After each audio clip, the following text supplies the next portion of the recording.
지난주에 말씀을 나눈 대로 좀 불편할 수 있고 또 어려울 수 있는 진리는 우리의 개인의 삶보다 우리 교회가 더 중요하다는 것입니다. 그리스도의 몸을 이루기 위해 우리는 그 몸의 구성원으로 부름을 받았습니다. 각 개인이 하나님과의 관계에서 구원을 받는 그 순간부터 그 구원을 받는 성도는 반드시 그리스도 몸을 이루는 한 부분으로 부름을 받게 됩니다. 손일 수 있고 또 발일 수 있고 또 위장일 수 있고 내장일 수 있고 각 기관 그런 역할을 하듯이 모든 구원을 얻은 성도는 그리스도의 몸을 이루는 부분으로 지체로 세움을 입게 됩니다. 그래서 그 몸을 이루기 위해서 우리 오늘 성도의 삶이 이 땅에 남겨져 있는 것입니다. 에베소서 4장 11절 12절 말씀을 함께 가겠습니다. 에베소서 4장 11절 12절 함께 갑니다. 시작.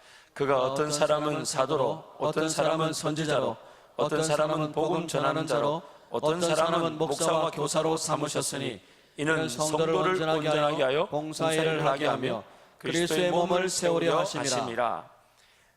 하나님께서 우리에게 그 은사를 주실 때에 12절 말씀 보면 그 은사를 통해 성도를 온전하게 한다. 그리고 온전하게 된 성도는 봉사하여 그리스도의 몸을 세우게 된다. 결국 오늘 우리는 그 은사들을 통해서 온전하게 되고 온전하게 된 성도들은 궁극적으로 봉사를 통해 예수 그리스도의 몸된 이 교회를 세워가게 되는 것입니다. 그래서 에베소 4장 12절 말씀 보면 성도를 온전하게 한다 할 때 헬라 원문은 카타르테스모스라 그래서 영어로 보면 for the perfecting of the saints, 그 성도를 완벽하게 이루기 위해서, 성도가 완벽하게 되기 위해서 그 은사를 통해 성도를 세운다. 결국 오늘 저와 여러분의 삶은 이 교회 중심의 삶을 벗어날 수가 없습니다. 하나님께서 이 교회를 세우기 위해 여러분에게 은사와 사명을 주셨고 그 은사와 사명을 통해 교회는 더욱더 예수 그리스도의 몸된 교회는 더욱더 든든하게 세워져 가는 것입니다. 그리고 든든하게 세워져 가는 그 교회를 통해 이 땅에 예수 그리스도의 그 복음이 전파되고 죽었던 영혼들이 돌아오며 식어진 신앙의 열기가 다시금 뜨겁게 되고 서로가 서로를 돌보는 양육하고 세우는 그 은혜의 순환 구조가 나타나게 되는 것입니다. 그래서 우리 모두는 그리스도의 몸 이 교회를 세우기 위해 은사가 주어졌고 사명이 주어진 것입니다. 은사가 주어졌고 사명이 주어진 것입니다. 그래서 나에게 주어진 은사와 사명을 통해 교회를 섬기기 위해서 하나님 나에게 직업이란 기회를 주시고 교회를 더 잘 섬기기 위해서 사업이라는 은혜의 수단을 주시기도 합니다. 또 그것이 사명과 직결되기도 하고 혹은 그 사명을 감당할 수 있도록 사명의 유익을 위해 교회를 세우기 위해 직업과 사업이라는 은혜를 베풀어 주시는 겁니다. 그래서 우리는 직업을 쫓아 걸어갈 수 없고 사업을 쫓아 걸어갈 수가 없습니다. 오늘 우리의 첫 번째 목적은 뭐가 되어야 되냐면 그리스도의 몸을 이 교회를 이루기 위해서 하나님 나에게 주신 은사와 사명에 따라 살아가게 될 것인데 그 사명에 따른 직업이 무엇이고 사업이 무엇인가? 성도들의 평생의 고민이죠. 어떻게든 나의 직업이, 나의 사업이 단순히 재화를 획득하는, 물질을 획득하는 수준이 아니라 또한 그 직업과 사업의 자리에서 복음을 전하고 하나님을 자랑하는 그 정도도 아니라 그 직업 자체가, 그 사업 자체가 나의 사명과 직결되는 거예요. 그 직업 자체가, 그 사업 자체가 하나님 이 땅에 나를 남겨놓으신 사명과 직결되는 거예요. 단순히 재화를 획득하는 수준을 넘어서서 또 이미 주어진 그 환경에서 복음을 전하고 영향력을 나타내는 그 정도 수준도 넘어서서 그 직업과 사업이 나의 사명과 직결되는 거예요. 직결되는 거예요. 교회를 이루기 위한 사명, 그리고 그 사명을 위해 주어진 직업과 사업. 그래서 함부로 우리는 거처를 함부로 이동도 못합니다. 하나님께서 교회를 세우기 위해 이동을 허락하실 때는 있지만 함부로 직장을 위해 사업을 위해 쉽게 잘 옮기지 못합니다. 과연 하나님께서 허락하신 게 맞을까? 왜냐하면 내 삶의 목적은 내 삶의 목적은 이 땅에 뭔가 직업을 가지고 사업을 가지고 살아가는 것이 목적이 아니라 내 사명에 따라 주어진 직업과 내 사명을 위해 주어진 사업을 위해 하나님 앞에 기도하며 엎드리니까. 그래서 쉽게 지역도 이동도 잘 못합니다. 교회를 섬기는 목적이 아니고서는 쉽게 이동을 해서도 안 되고, 직장의 상황과 사업의 여건도 마찬가지입니다.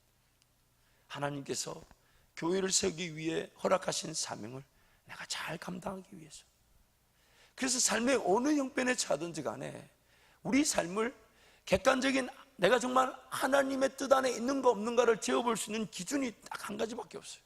내가 정말 나에게만 주어진 길, 내 사명의 길을 잘 걸어가고 있는가? 내 사명의 길을 잘 걸어가고 있는가? 과연 내가 이런 선택을 하게 된다면 내 사명의 길에 합당한 것인가? 이런 직장을 하나님께서 허락하신 것이라면 내 사명과도 부합될 것인데, 이런 사업의 기회를 주신다는 것은 내 사명과도 직결될 것인데, 내가 정말 달려갈 길을 걸어가기 위해 하나님 나에게 주신 직업일까? 나만이 달려갈 그 사명의 길을 위해 하나님 나에게 주신 직업일까? 사업일까? 사도 바울이 오늘 24절 말씀에서 이렇게 고백합니다. 함께 갑니다. 시작. 내가 달려갈 길과 주 예수께 받은 사명 곧 하나님의 은혜의 복음을 증언하는 일을 마치려 하면 나의 생명조차 조금도 귀한 것으로 여기지 아니하노라. 어느 순간에 어떤 삶을 살든지 간에 사도 바울의 이 기준, 삶의 기준, 이것은 오늘 저와 여러분에게 하나님께서 주신 분명한 기준입니다. 내가 이 일을 할 것인가 말 것인가, 내가 이 직업을 선택할 것인가 말 것인가, 지금 이 상황에서 나는 이것이 정말 하나님의 뜻인가 아닌가를 묻기 위해서 우리가 분명히 붙잡는 기준은 과연 이것이 내가 달려갈 길, 곧 주 예수께 받은 사명, 하나님의 은혜의 복음을 전하는 일을 마치려며 그 마치려 하는 일에 나의 달려갈 길과 주 예수께 받은 사명을 감당하기 위한 길인가? 만약 그렇다면 나의 생명을 조금도 귀한 것으로 여기지 아니하겠다. 나의 생명을 조금도 귀한 것으로 여기지 아니하겠다. 어떤 청년이 저에게 와서, 목사님 정말 힘들어서 도저히 목사님 설교 앞에 못 듣고 있겠고 못 앉아 있겠습니다, 이래요. 그래서 제가 개인적으로 또 제가 워낙 아직 젊고 철이 없다 보니까 좀 이렇게 앉아 계신 성도들이 개인 형편 이런 걸 고려치 않고 막 막말을 내뱉었던 적이 있습니다. 물론 지금도 그런 위험이 간당간당하고요. 사실 그런 게 좀 늘 죄송한데, 그래서 또 제가 자기 개인적인 걸 또 꼬집었나 전혀 의도치 않았는데, 전혀 저는 그런 걸 모르고 그냥 말씀을 전하다 보면 그것이 개인에게 어떤 찔림이든 걸림이 되는 것 같아서, 그래서 또 내가 뭘 잘못했어 싶어서, 그럼 내가 미안한데 뭘 잘못했는지 좀 알려주면 좋겠다고 했더니 뭐라 그러냐면, 목사님 말씀대로 사명 따라 가야 되고 나만이 걸어갈 길 가야 되고 내 은사와 장점이 맞는 길을 걸어가야 되고 생각하다, 그리고 공예배 다 빼고 또 주님 성경과 다 빼고 그래가지고 시간 다 정리하고 직장 잡으라고 하니까 갈 데가 없다고. 근데 그 말 들으니까 굉장히 반가웠습니다. 왜냐하면 갈 데가 없는 게 맞습니다. 왜냐하면 하나님이 좁은 문 좁은 길로만 인도하신다 하셨고 보이지 않는 믿음의 길로 걷게 간다고 하셨으니까, 그것이 그 청년에게 느껴졌다면 제가 기뻐해라. 하나님이 지금부터 길을 여신다. 하나님이 지금부터 길을 여신다. 그 젊은 시절 그런 선한 열정을 가지고 뭔가 기준을 분명히 해서 사명의 길인지, 정말 내가 가진 장점과 은사에 맞는 길인지, 나만이 걸어갈 길인지, 그리고 기존의 공예배 시간 다 빼고 주일 섬기는 시간, 또 토요일 주일날 섬기기 위해 준비하는 시간, 그 모든 것, 물질적인 기준도 마찬가지예요. 다 정해놓고 하나님 나에게 맞는 직업을 달라고 기도하다 보니 안 보이는 게 당연하죠. 안 보이는 게 당연하죠. 그런 직장이 잘 나타나지 않는 게 지극히 당연하죠. 왜요? 하나님이 그 청년만을 위한 길을 준비해 놓으셨기 때문입니다. 놓으셨기 때문입니다. 그래서 기도하고 인내하는 것이죠. 하나님께서 이 땅에 저를 남겨놓으신 목적이 있는데 단 한 걸음을 걸어가도 하나님 나에게 이 땅에 남겨놓으신 목적대로 걸어가게 해주시고, 하나님 이 땅에 나를 예수 믿고 난 다음에 여전히 남겨두신 분명한 계획에 따라 제 삶이 직업이든 사업이든 걸어가게 해달라고. 하나님께서 그 기도 결코 외면하지 않으실 것입니다. 하나님께서 그 기도 결코 저버리지 않으실 것입니다. 인내하고 참고 견디는 시간이 필요할지 몰라도 반드시 응답하실 것입니다. 두 번째는 그렇게 사명에 맞춰서 정말 이것이 내가 달려갈 길인가, 주 예수께 받은 사명, 하나님의 은혜의 복음을 전하는 일을 위해서 허락되신 직업일까 사업일까, 그 기준을 가지고 묻고 그 사명에 합당한 길로만 걸어가는 자들에게 하나님이 주시는 은혜가 있습니다. 자기가 걸어갈 길을 자기가 맡은 사명과 직결해서 과연 이 내가 지금 주어진 이 길 혹은 이 기회가 직업이든 사업이든 간에 혹은 어떤 섬김이든 간에 나의 사명, 달려갈 길, 주 예수께 받은 하나님의 은혜의 복음을 전하는 그 일과 맞는지 안 맞는지를 맞춰보며 걸어가는 자들에게 하나님이 주시는 은혜가 있습니다. 그것이 바로 뭐냐면, 한번 따라 하십니다. 보라, 이제 나는 성령에 매여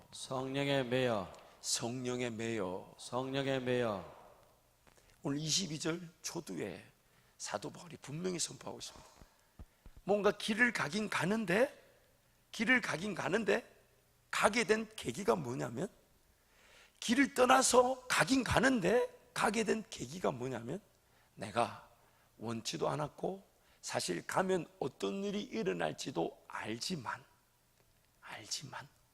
내가 내 사명과 직결되는 길이기에 죽으면 죽을지언정 그 길 가겠다고.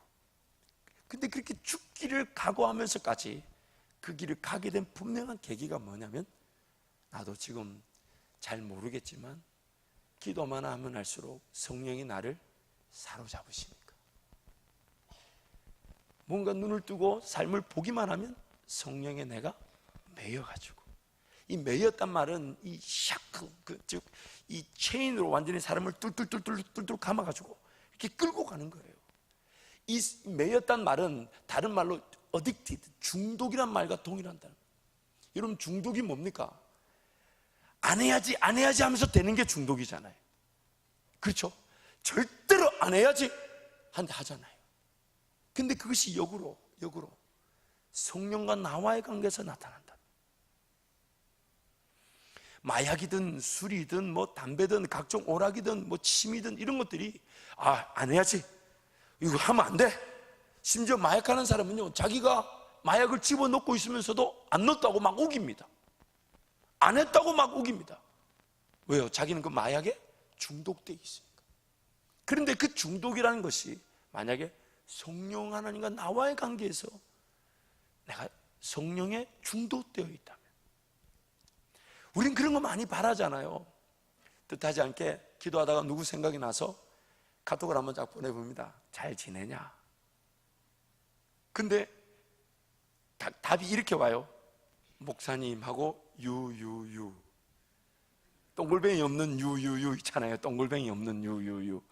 그래서 제가 전화를 하며 막 그렇게 울고 그걸 왜 우냐고 물어보면, 사실 요즘 막 힘들어서 어쩌고 저쩌고, 그래서 삶을, 심지어 이런 경우도 있어요. 안 그래도 아침에 목사님 생각나는데 어떻게 알고 전화를 이렇게 문자를 주셨냐고.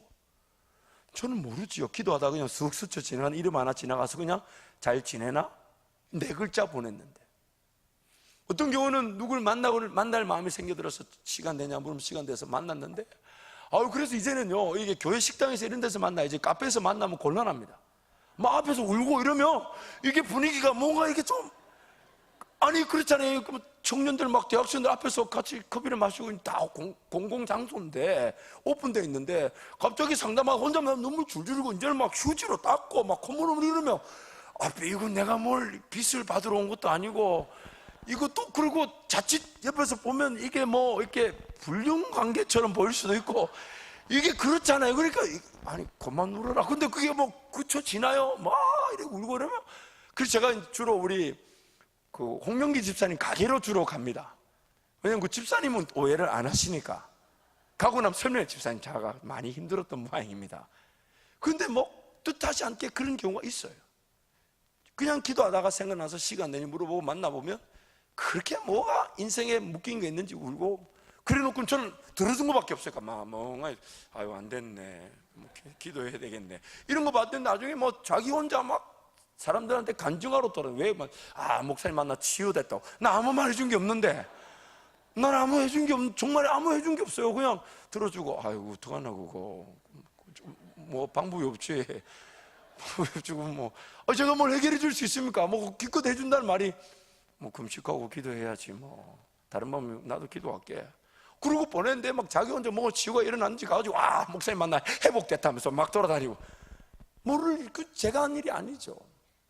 또 어떤 경우는 누구 선교사님 생각나서 안부 한번 묻고, 막 가진 돈 얼마 안 되지만은 그거를 조금 후원했더니 막 그 돈으로 딱 요만큼 놓고 기도하고 딱 요만큼이 필요했다고 막 그런 얘기를 해주실 때마다 저는 그게 그 돈이 그만큼 필요한 줄도 몰랐고, 그냥 생각하다가 기도하다가 내 가진 그게 탈탈 털어보니 그게 전부라서 그거 드렸는데, 그게 자기가 기도하는 그거가 딱 맞다고 이런 얘기 하실 때마다 우리 모두가 그런 경험이 있죠.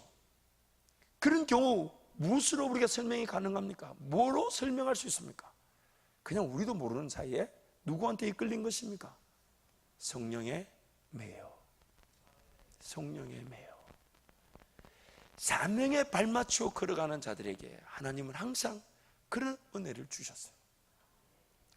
제가 아는 선교사님 한 분이 이제 24년의 사역을 정말 그 중남미 그 나라에 어마어마한 그 나라에서 제일 큰 사립 중고등학교를 세우셨고, 또 교회도 70몇 개, 그리고 섬기시는 그 쿠바에는 지금 막 1000개 넘는 교회들이, 막 신학생들이 졸업해서 교회 가정교회를 세우니까 1000개가 넘는 교회들이 막 생겨나고 어마어마한 큰 사역을 감당하시다 주님 내려놓으라고. 그래서 내려놓고 지금 또 제주도에 개척하라고 하셨어요. 왜냐하면 누군가 땅을 또 8만 평인가 기증을 하셔가지고, 아무도 뭐 별로 놀라질 않으시네.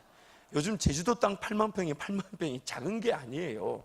근데 그 뉴욕에 계신 한 권사님이 기도하시다가 그 선교사님 안 그래도 하나님이 제주도로 한국으로 가자 하시는 것 같아서 이제 사역을 다 정리하고 계셨대요. 근데 마침 그 뉴욕에 계신 권사님 전화 와서 제주도에 땅이 있는데 뭔가 교회를 위해 쓰면 좋겠다고.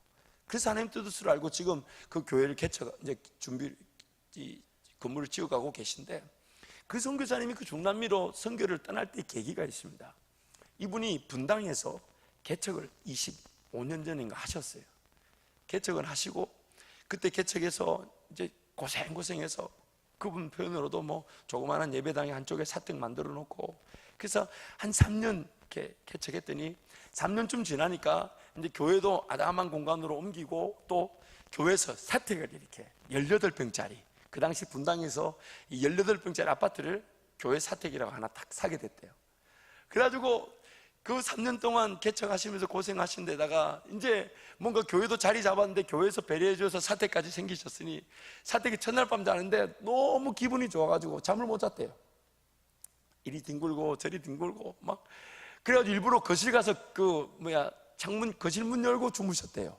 왜냐하면 이 콧바람이 좀 머리도 잡잡하고 이렇게 뭐라 그럽니까, 이게 바닥은 뜨거운데 위에 뭐가 많이 지나간다 그러죠? 우풍. 그 우풍 있는 그 교회 구퉁에서 자다가 우풍이 없는 아파트로 가니까 적응이 안 돼가지고, 그래가지고 혼자 우풍을 만들어 자고 막 이러면 그래도 너무 행복해가지고, 그리고 둘째 날도 잠을 자는데 뭐 잠이 어느 동 마는 동 하다가, 그리고 이제 3일 딱 잤어요. 3일 자고 새벽에 갈 때마다 새벽기도 드리는데 막 며칠 동안은 새벽 내 기도 마칠 때 기도할 때마다 그렇게 하나님께 감사만 했답니다. 아유 하나님, 이게 웬 은혜고 웬 사랑이고 웬 능력이고, 아유 하나님 제가 이렇게 호강해도 되는지 막 이러면서 막 춤을 추듯이 막 이렇게 막 기도를 하고, 그래서 이제 3일 자고 그 다음날 새벽 기도를 갔는데, 그날따라 또 앉아도 막 교회 가는 발걸음도 가볍고 막 성도들 보는데도 기쁘고, 그 사택 하나 받았다고. 그래가지고 막 이러고 이제 그래서 설교를 다 마치고 개인 기도를 들어가는데, 이제 감사하다는 막 그런 표현을 하려고 하는데 자기도 모르는 사이에 감동이 하나 딱 주어지더래요. 그게 뭐냐면 떠나라. 아니 주님, 지금 이제 교회 개척해서 3년 자리 잡았고 사택도에 갔는데 이제 온갖 생각이 떠나라 그러니까 처음에는 이 마귀야 떠나가라 막 이러면서 이제 자기가 혼자서 막 거절하고 막 이렇게 했다는 거예요. 그 도저히 다른 기도가 안 돼가지고 하루 왼종일 내가 도대체 무슨 마귀가 이걸 시험하는 건가, 내가 이걸 너무 사택 하나 받고 좋다고 막 이렇게 좋다 하니까 이게 교만함으로 마귀가 시험하는 건가 막 이러면서 하루 종일 막 깨어있는 둥 마는 둥 이렇게 보내다가 두 번째 날도 이제는 좀 뭔가 회개하면서 제대로 자세를 잡아야겠다고, 그래서 새벽기도 마치고 또 기도하는데 또 어제 들렸던 또 들렸다는 거예요. 떠나라고. 세 번째 날 새벽에는 기도가 하기 싫더랍니다. 앉으면 그 얘기 하실까봐. 그래가지고 그때 제가 잠깐 듣기는 성도님 한 분 뭐 앉아 기도 부탁해서 그 기도해주고, 그날 새벽은 기도 안 하고 가는 길인데 성도님이 기도해달라서 기도해주고 잠깐 쉬려고 어제 자기도 모르게 실수로 앉았는데 하나님이 도저히 거부할 수 없는 음성으로 3번에 걸쳐 얘기하셨어요. 떠나라고. 그래서 고민 끝에 기도하고 재확인하고 그분이 이제 그 교회를 그 옆에 계셨던 이제 그 감리교 선교사님이신데 다른 감리교 이제 막 개척하신 목사님과 교회를 합치기로 하고 이분은 떠나신 거예요. 그리고 그 합쳤던 교회가 지금 기독교 감리교 총감독이신 불꽃 감리교회입니다. 그때 그분이 그 선교사님이 약간 150에서 200명 되는 성도를 그쪽 교회와 합치게 하고 자기는 선교직 하고 그 합쳐진 교회는 부흥을 해서 현재 기독교 감리교 총감독이신 전용대 목사님 계신 불꽃 감리교회 그 교회입니다. 별로 놀라지도 않으시네.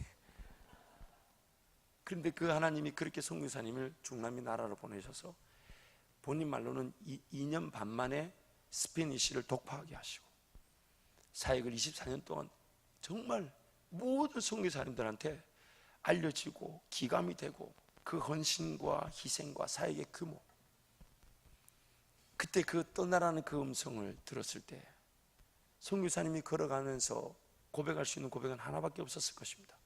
보라, 이제 나는 성령에 매여. 이제 개척하고 교회가 자리 잡았는 그것을 내려놓고 주님 음성에 따라 걸어가는 그 발걸음. 도미니카에서 사역을 모든 걸 정리하고 한국으로 은퇴하려고 계획한 그 길에 하나님은 제주도에서 다시금 그런 큰 만남들, 기적 같은 만남들을 통해 교회를 또 섬기고 세우게 하시는 그런 역사들, 사명을 따라 걸어가는 성도들에게 하나님이 항상 베푸셨던 은혜였습니다. 나의 모든 삶의 길에서 내가 과연 이 길이 내가 달려갈 길인가? 하나님의 은혜의 복음, 주 예수 그리스도의 복음을 전하는 일인가?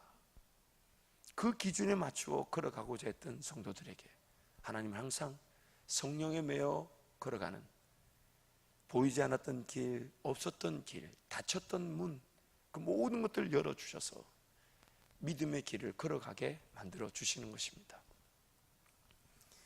제가 담임 목사님을 뵌 것이 2012년 5월인가 7월인가 제가 잘 기억이 안 나는데 그때 이제 제가 방송국 사역하면서 목사님을 인터뷰를 하게 됐어요. 저도 이제 목사님 인터뷰하면서 이분 물론 제가 누구를 감히 뭐 평가할 수는 없지만은 저도 이제 그 인터뷰 방송국이다 보니까 뭐 거의 300여 분에 가까운 분들을 인터뷰해봐서 목사님, 선교사님들 인터뷰를 해봤기 때문에 대략 이제 어느 정도 분위기라는 게 있잖아요. 근데 제가 우리 영화 목사님 그때 인터뷰하면서 느꼈던 것이 이분이 한국교회 마지막 그 1세대 희생과 헌신의 그런 사역자이신 것 같다. 정말 성도들은 행복하겠다. 제가 인터뷰하면서 그때 그 느낌이 있었어요. 그리고 나중에 이제 목사님께 제가 한번 듣기는 그때 인터뷰도 목사님도 조금 매력적으로 느끼셨다 그러시더라고요. 그리고 그렇게 만나서 이제 한번 만났는데 목사님이 한국에 오면 한번 이렇게 교회 방문해 달라 그러셨어요. 그래서 제가 10월 달인가 10월 아마 제 기억으로 10월 마지막 주일 저녁 예배 때 제가 이 자리에서 저녁 예배 설교를 했었습니다. 그리고 이제 저녁 예배 마치고 사실 제가 포항에 이모집에 가기로 돼 있었어요. 차를 몰고 이제 이모집 가려고 했는데 설교를 마치고 저기 앉으니까 목사님이 탁 올라오셔서 광고를 하시는데 광고를 쭉 하시더니 뭐라고 얘기하시냐면 저하고 아무 말씀 안 하시고 묻지도 않으시고 뭐라고 얘기하시냐면 오늘 강사 목사님이 축복기도 해줄 테니까 자녀들은 다 올라오라는 거예요. 저하고 상의 안 하시고, 아니 안 하면 어떡하시려고, 내가 못한다 그러면 못 댕기면 어떡하시려고 저러나. 근데 이렇게 살짝 한번 보시더니 오늘 강사 목사님이 축복기도 해줄 테니까 자녀들은 올라오라고. 아니 그럼 나는 지금 안 그래도 설교라고 진을 빼고 지금 막 이제 포항까지 가야 되는데, 그래가지고 그래 뭐 얼른 해주고 가지. 근데 얼른 해줄 수가 없는 게 애들이 빡빡하게 앉았더라고. 이게 아니 이게 뭐 이렇게 많이 앉아 있었나? 그러면서 이제 뭐 대충 또 저는 또 우리 교회 풍토라는 걸 잘 몰랐고 그 당시만 해도 한 명씩 그냥 기에 대놓고 막 뜨겁게 기도해 주는 그게 전문 줄 알아요. 그래가지고 아니 상의도 안 하시고 애들은 불러 올리셨고 기도는 안 해줄 수 없고 나 못합니다 이러고 내려갈 수 없잖아요. 다 머리 숙이고 기다리고 있는데, 그래가지고 이제 할 수 없이 이제 넥타이 풀어매고 양복 우아기 벗고 한 명씩 기도해주고 시계를 보니까 한 10시 좀 다 됐던 거지, 10시 하여튼 그 어간이었던 것 같아요. 그랬더니 이제 내려왔더니 우리 하태식 장로님이 그때까지 기다리고 계시면서 그냥 주무시고 가라고, 숙소가 있다고. 그래가지고 포항에 이모한테는 못 간다 이래놓고, 안 그래도 지금 진이 빠져서 도저히 운전도 못 하겠고 운전 못 하겠는데 가야 되나 이런데 뭐 마침 교회에서 숙소를 주신다 하셔서 그래서 자고, 그 당연히 이제 자신이 새벽 기도를 와야 된다고 저는 왔는데 그날 새벽에 접견실로 저를 부르셨어요. 새벽 기도 마친 다음에 제가 저기 우리 저 세 번째 자리에 딱 앉아 있었거든요. 두 번째인가 세 번째인가 제가 잘 모르겠는데 그 저를 보시더니 조금 놀라시는 것 같으시더라고요. 계획도 없는 일이었죠. 그 접견실로 부르셔서 목사님 저한테 은퇴가 얼마 안 남았는데 김 목사를 여러 후보 중에 한 사람으로 놓고 기도하고 싶다고 이렇게 얘기하셨어요.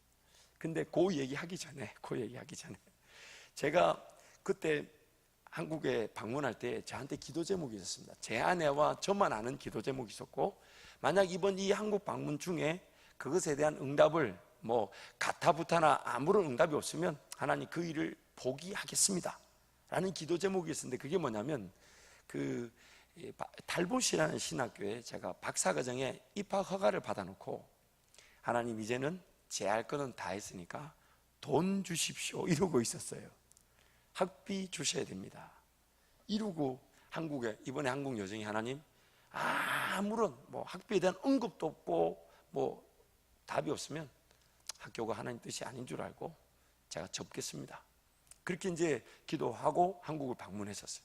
그래서 하나님께서 어떤 그래서 이제 기도하면서 계속 기다렸던 거죠.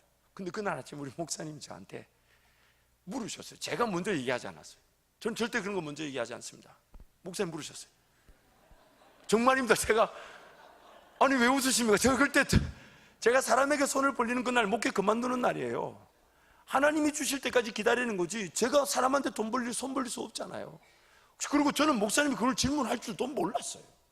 목사님 뭐라고 하시냐면 혹시 공부할 계획이 있냐고. 왜냐하면 그때가 이제 3년 전이니까 목사님 말씀이 공부할 계획이 있다면 3년 정도 공부하고 딱 들어오면 이 좀 그런 기회가 있지 않겠냐고. 그래서 제가 가슴이 떨리기 시작했어요.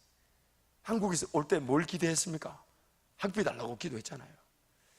그래서 제가 탈북 박사과정에 입학 허가서를 받아놓고 기도하고 있는 중이었습니다. 그 말 끝나자마자 우리 목사님이 학비를 지원할 테니 공부하라고, 우리 교회에 와도 좋고, 딱 이렇게 말씀, 우리 교회 와도 좋고 한국 교회를 위해서도 김 목사가 공부하는 것이 좋겠다고. 그리고 나서 이제 목사님 은퇴할 때 여러 후보들 중에 한 사람을 놓고 기도하겠다는 그 얘기를 하셨는데, 제가 언간생신 이 교회 후임 목사 될 것이라는 그거보다는 그때 당시에는 제 아내하고 뭘 기뻐했냐면 그 전화해가지고 우리 둘이서 막 전화하고 울고 이랬어요. 하나님 응답하셨다고. 근데 또 그렇게 얘기하고 우리 둘이 근데 목사님이 학비가 한 1,500만 드는 줄 알고 계실까? 막 이렇게 그때 끄다 대놓고 목사님 학비가 한 1,500만 원 됩니다 이렇게 말 못하잖아요. 그 믿음 없는 소리지. 그리고 뭐 1,500만 원 그거는 내 할 바 아니잖아요. 목사님 해결하실 일이고 본인 목사님이 해결하신다 하셨으니까. 그러면서 막, 그리고 근데 목사님이 또, 목사님 은퇴가 얼마 안 남으셨는데 그렇게 여러 후보들 중에 한 사람으로 기도한대. 근데 뭐 그거는 제 아내와 둘이서는 뭐 그거에 대해서는 별로, 그건 언감생심 뭐 일어날 일도 아닌 것 같고 막 제껴두고 학비 준다 이러면서 막 그 포항 내내 가는 내내 제가 찬송가를 그렇게 고속도로에서 연장으로 불러본 적이 없어요. 정말입니다.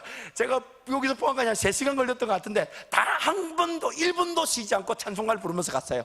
뭐 느리고 이런 게 전부 빠르고 힘차고 즐겁고 행복한, 아니 그렇지 않냐 말이에요. 그렇지 않냐. 막 감사한지. 그래가지고 이제 학교 갈 준비를 해서 그래 갔어요. 그래가지고 이제 한 학기 준비해서 이제 9월 달부터 학교를 가야 되는데, 아니 목사님이 계좌번호를 달라고 연락 오셨는데 우리 방송국에서 저하고 같이 다 말을 맞춰놓고는 사역이 늘어났다고 갑자기 한 해 뒤에 가라는 거예요. 아니 학비도 지금 준비 다 됐는데, 그래서 이걸 방송국을 그만 내려놔? 딱 고민을 했어요. 근데 그런 고민을 막 하고 있는데 목사님은 계좌번호를 달라 그러고, 방송국에서는 이번 9월이 안 된다 그러고 내년에 가라 그러고, 그래 뭐 저도 모르게 이제 목사님께 답을 제대로 드리지 뭐. 아니 그리고 일단 학비를 받아놓고 싸워? 막 이렇게 고민하다 그건 아닌 것 같고, 양심에 찔리고, 또 나중에 학교 안 가게 되면 또 돈 돌려줘야 돼. 이러면 또 수수료 붙고 막 이러잖아요. 그러니까 이게 막 진퇴양난에 이러고 있는데, 그러니까 참 우리 목사님 그 기도하신다는 그거 여러분 굉장합니다. 그러고 있는데 이제 여름에 제가 2013년 여름에 우리 중등부하고 대학부 수련회 강사로 왔었잖아요. 그리고 이제 돌아갔는데 이제 학교 얘기가, 목사님도 더 이상 저에게 묻지 않으시고 저도 목사님께 답을 못 해드리고 있는 상황이, 어중간한 상황이 흘러가고 있는데 10월 말에, 2013년 10월 말에 저에게 전화가 오셨어요. 시계를 보니까 새벽 3시인데, 한국 시가 새벽 3시인데 제가, 이분은 잠도 안 주무시고 지금 새벽 3시인데, 그것도 목소리도 들어보면 자다 일어나는 목소리도 아니고 얼마나 카랑카랑 하신지. 그래서 받아서 통화하는데 그때 저한테 기도하시면서 그 하나님 뜻을 들으신 거죠. 공부보다는 들어와서 사역을 배워보는 게 어떻겠냐. 그리고 뭐 후임 목사로 결정할 수 있는 것도 아니고 청년 일부 우리 대학부 사역이 지금 필요한데 일단 청년부 사역으로 사역을 배워보면 어떻겠냐. 그렇게 저에게 말씀하셨어요. 그날 제가 전화를 들으면서, 이제 지나가는 얘기니까 솔직하게 말씀드릴게요. 그렇게 가슴에 와닿지가 않았어요. 미국을 제가 거의 12년을 살았지 않습니까? 그 12년 살았던 미국을 저버린다기보다는 짐을 싸서 한국으로 간다는 것이 그 순간에 제가 목사님께 선뜻 뭔가 답을 드리기가 쉽지가 않았어요. 그래서 우리끼리 잘 쓰는 말이 있잖아요. 거절도 아니고 이게 받아들이는 것도 아닌 말, 기도해 보겠습니다. 뭐 불리하면 그게 제일 좋은 답인 것 같아요. 보니까 여러분 애매하면 무조건 그렇게 얘기하시면 됩니다. 진짜 기도할 마음으로 기도해 보겠습니다. 그래 놓고 하루 종일 뭐가 사역이 안 되는 거예요. 제가 사역이 이게 가야 되나 이런 생각이 지냈는데, 그날 제가 제 아내한테 그 얘기를 못했습니다. 그리고 그날 새벽에 기도도 잘 안 되고 어떻게 해야 되나. 근데 마음이 결정하기가 쉽지가 않았습니다. 근데 목사님이 그 다음날 또 전화가 오셨어요. 전화가 와가지고 뭐라고 얘기하시냐면, 저와 제 아내만이 지난 10개월 동안 기도했던 제목들을 우리 목사님이 그대로 얘기하세요. 제가 그때 방송국에 있었지만 제 아내와 함께 2013년 연초부터 하나님 2013년이 가기 전에 교회 사역자로 돌아가게 해주시고 이왕 가는 거, 제가 그동안 이 부분이 중요합니다. 제가 그동안 배웠던 그 리더십적 스킬이나 기술이나 그런 배웠던 것을 한번 청년들에게 쏟아붓고 사역을 해보고 싶다고. 고기들 제하고 제 아내만, 방송국에 아무도 모르죠. 누구하고 나눕니까? 지금 방송국 사역하고 있는데 교회로 돌아가겠다는 얘기를 누구한테 나누지도 못하고 저와 제 아내만 놓고 기도하고 있는데, 우리 목사님이 그걸 그대로 얘기하는데 제가 전화 받고 있는데 전화기를 떨어뜨려 버렸어요. 소름이 돋고 그 자리에서 제 속으로, 목사님께 제가 확답을 드리지 못했지만 보따리 싸야 되는가 보다. 보따리 싸야 되는 겁니다. 그래서 이제 일단 목사님, 제가 그때 그렇게 말씀드렸던 거예요. 가긴 갈 것 같은데 저에게 조금만 시간을 주십시오. 여기서 정리를 해야 되니까. 그래서 이제 전화를 끊고 나니 가긴 가야 될 것 같더라고요. 한국으로 돌아가야 될 것 같더라고요. 근데 도저히 제 자신으로는, 제 이 능력으로는, 용기로는 발걸음 내디딜 만한 용기가 없었습니다. 그래서 일단 기도하자. 근데 기도하다 보니까 이 한 사람이 또 걸려요. 우리 집에 계신 그분은 뭐라고 생각하실까? 물론 제 아내가 한 번도 사역지를 옮기는 때에 그 이사를, 그 먼 거리를 가는 동안에 단 한 번도 그걸 거절하고 그러지 않았습니다. 왜냐하면 항상 주님 뜻이 우선이고 훈련이 우선이기 때문에.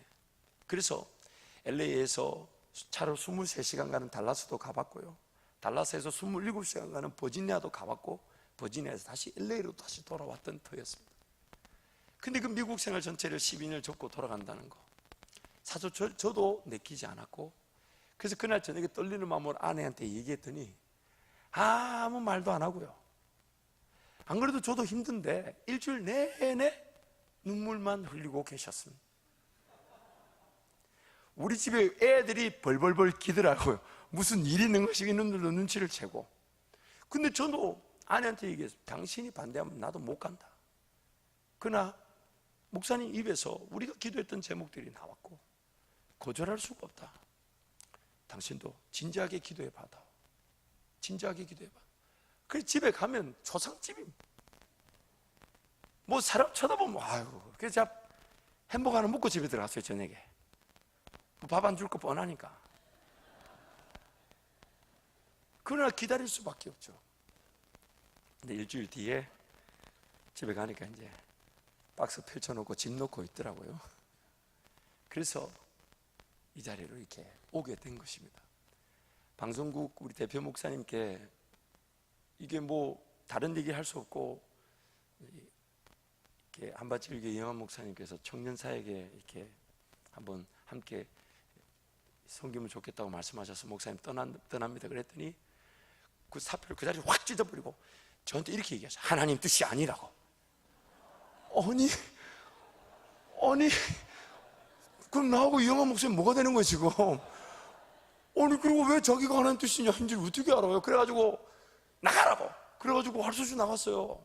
그리고 그 다음날 문을 빼꼼 여니까 들어오지 마! 이래가지고 들어가지 못해. 그래서 할수시 우리 이영환 목사님께 말씀드렸어요. 그랬더니 목사님이 그 후임 목사에 대한 얘기를 하라고 그러시더라고요. 그런 기회를 함께 보고 있다고 하라고. 그래가지고 막 세 번째는 그냥 들어오지 말라는 거 문을 열고 들어가가지고 이제 그 얘기하면 끝날 줄 알았어요. 그랬더니 그거면 더 하나님의 뜻이 아니라고. 그랬던 분이 본인도 9개월 뒤에 그만두셨죠. 예전에 저희 교회 한번 오셔서 말씀 전하셨잖아요. 그때 와가지고 또 시침이 뚝 떼고 너무 좋은 곳에 와서 이렇게 잘 지내 막 그러고 가셨어요. 항상 사람들은 불리하면 자기 말한 걸 기억하지 못하는 그런.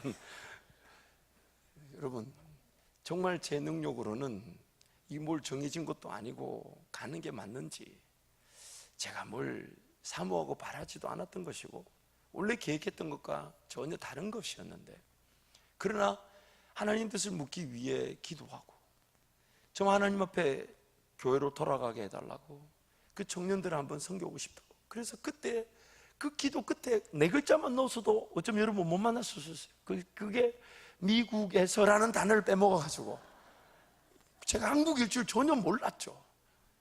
그러나 하나님은 제 상황을 알고 계셨고 제가 가야 될 길을 저보다 더 잘 아시니까. 그래서 지나고 보면 그 순간은 힘들었지만 지나고 보면 항상 하나님은 내가 계획한 길보다 훨씬 더 나은 길로, 그리고 그 길 가보면요 제 능력과 제 실력으로는 도저히 갈 수 없는. 여러분 저는 지금도 제 능력과 제 실력으로는 이거 감당 못합니다. 제가 무슨 자신감으로 이 자리에 섰냐면 딱 하나입니다. 나는 못하기 때문에 하나님 안 하시면 제가 손해보는 게 아니고 하나님이 손해보실 거니까 저는 그냥 하나님 믿고 섭니다. 이거 굉장히 교만스럽게 보이지만 제가 정말 하나님을 신뢰하지 않으면 정말 신뢰하지 않으면 제가 이 자리를 죄송합니다, 감히 바라기를 했겠습니까? 미리 놓고 기도를 해보기나 했겠습니까? 제가 그 정도 신뢰가 안 된다는 걸 제가 더 잘 알기 때문에. 그러나 하나님 그분께 맡겨드리고 그냥 기도하며 어느 순간이든 복음을 전하고 그 순간이 내 사명의 길을 걸어가는 그 하나만 놓고 기도했을 뿐인데, 이 한 해가 가기 전에 교회로 돌아가되 제가 배웠던 그 모든 것들을 쏟아붓는 청년들과 함께 사역해보겠다는 그 기도를 하나님이 지금 이 길로 인도하시는 하나의 시작점으로 만드시고 끌려왔습니다. 정말 끌려온 겁니다. 정말 성령에 매여 올 수밖에 없었습니다. 미국에서 모든 사람들이 반대했습니다. 그렇게 그 청년 사역할 거면 여기서도 사역이 있고 지금 당장 우리 교회도 와서 해도 되고, 아니 저에게 그런 감히 교회를 담임 목회를 제안하셨던 분들도 계셨어요. 그러나 기도만 하면 그것에 대한 분명한 뜻을 주지 않으시니 인내할 수밖에 없었고 기다릴 수밖에 없었어요. 만약 제가 그때 섣불리 하나님 앞에 기도하지 않고 제 욕심에 제 생각이 걸어갔더라면 저는 이런 은혜를 누리지 못했을 것입니다.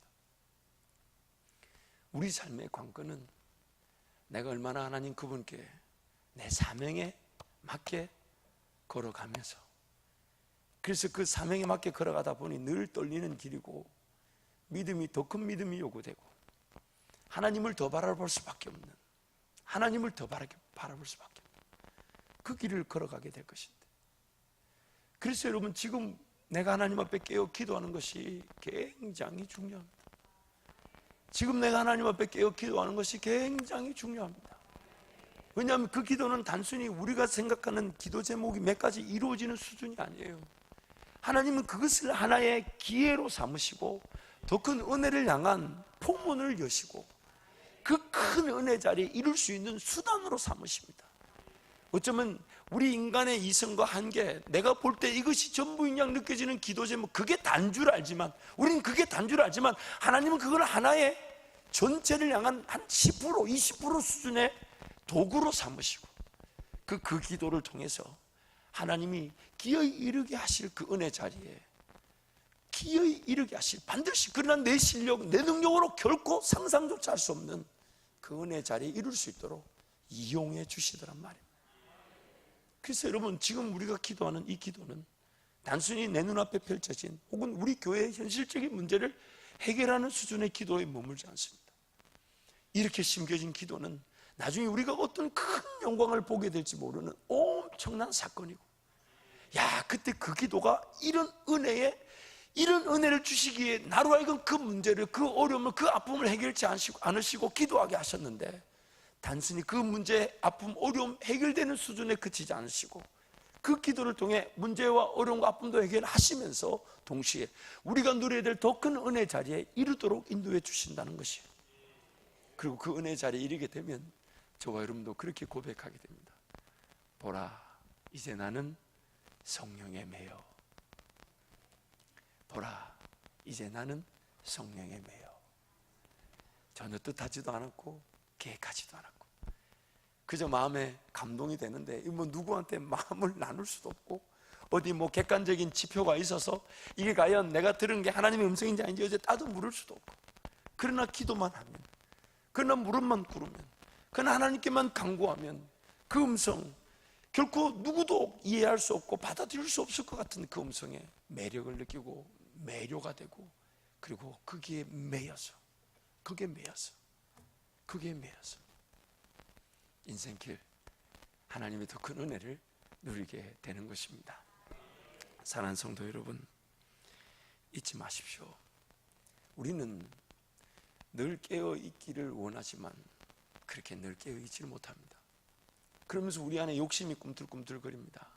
내 꿈이 뭘까? 비전이 뭘까? 지금 인생에 지금 닥친 문제의 직접적인 해결책은 뭘까? 나만이 걸어갈 길이 뭘까? 이렇게 묻지만 우리는 그걸 그렇게 깨달을 수 있는, 하나님의 음성을 주시지 않는 것이 아닙니다. 그렇게 깨달을 수 있는 그 영적으로 순수한 자들이 아니에요. 하나님께서 저에게 이 한밭제일교회 이 자리에 서서 설교하는 걸 막 보여주시고 이랬으면 제가 내가 한밭제일교회 후임 목사가 되려는가 보다 이렇게 믿을 수 있었을까요?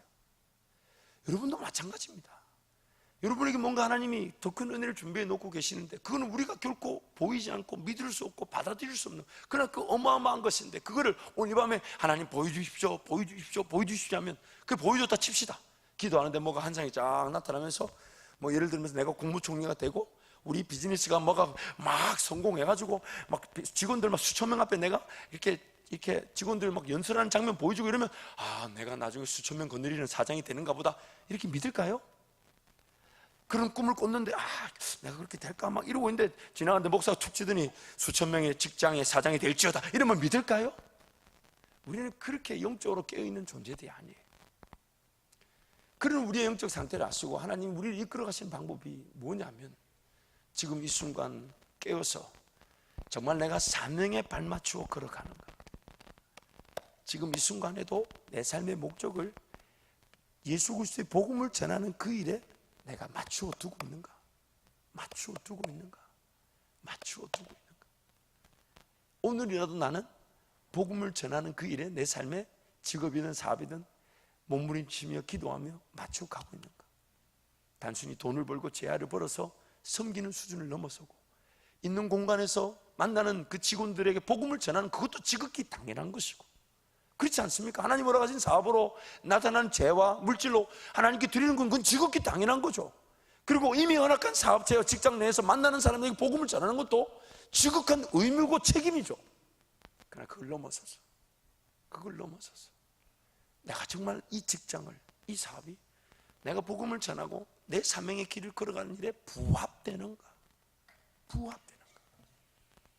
그래서 그 부합된 그 길을 걸어가기 위해 엎드린다면 하나님은 여러분에게 그 직장 상황을 바꿔주시든지 사업의 상황을 바꿔주시든지 아니면 전혀 새로운 직업과 사업의 길로 가게 하실 수 있습니다.